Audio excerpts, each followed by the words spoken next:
Hi listeners. Welcome back to Percakapan channel. Learning English and Bahasa Indonesia. Today you're going to listen to a short story.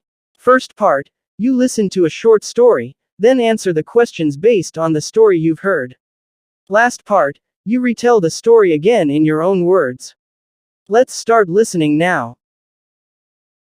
Geography and land features. The geographical location of a country and its physical characteristics are very important to its development and progress. The United States is very fortunate in this respect. First of all, it has a good climate. In almost all sections of the country it is possible to live comfortably during the whole year.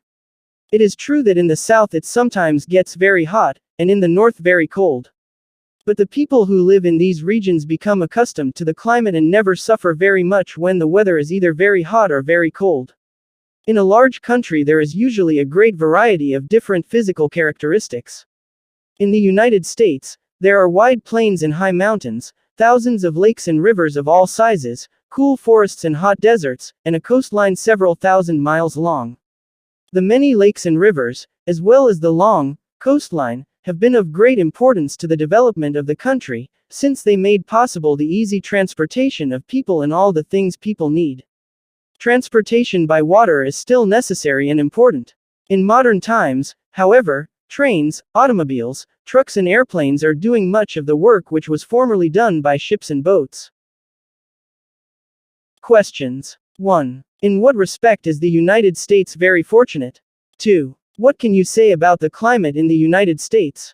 3. What kind of climate do you have in your country? 4. What are the principal physical characteristics of the United States?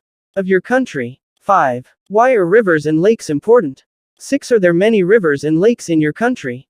Does your country have a coastline? 7. What is used for transportation in modern times?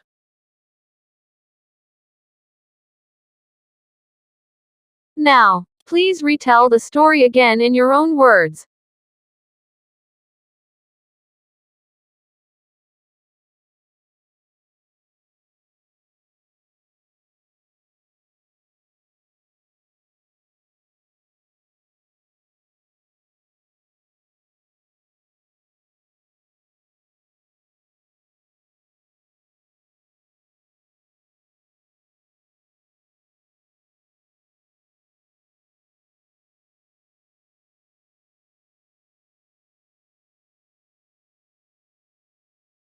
That's the end of the lesson.